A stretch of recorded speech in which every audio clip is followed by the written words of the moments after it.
Good morning, students. Today we are going to continue with our reading. This is Unit 1, Where We Live Now. In the text, Summers in Murree, Imran Khan recalls his summers as a child. It is a personal writing, so let's begin. Summers in Murree.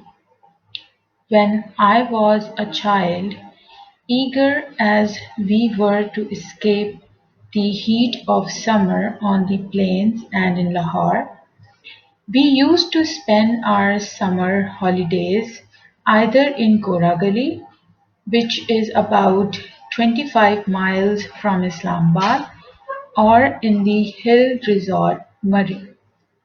Murree is in the foothills of the Himalayas, 7,000 feet up, in the kind of country that is now being threatened by deforestation.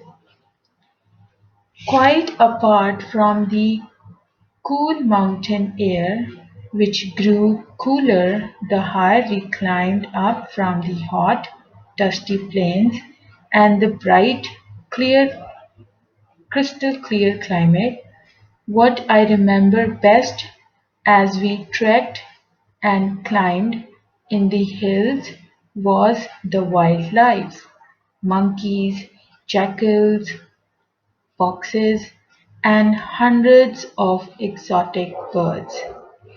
Like everywhere else, Murree is more crowded now than it was in the 1960s, but it remains a magical spot despite losing some of its trees and the resulting landslides, and I only hope that future generations will be able to enjoy it as I did.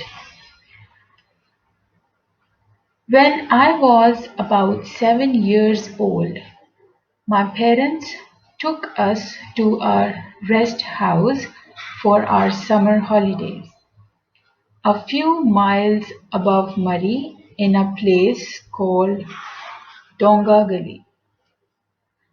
I'll never forget the commotion caused throughout the area when a panther killed a donkey next to our rest house.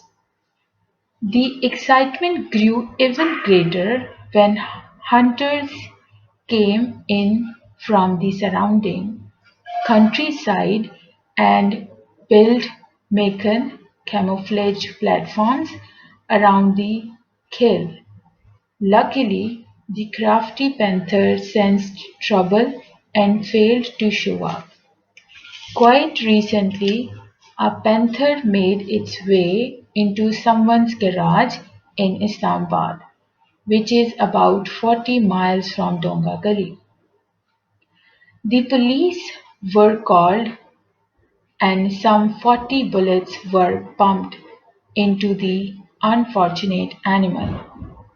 When the news broke next day, the police action was widely condemned, with the result that when a month or two later a snow leopard walked into someone's house way up in Chitral, in the Karakoram, an expert was flown in from Karachi to dart the leopard with a sedative before letting it back into the wild.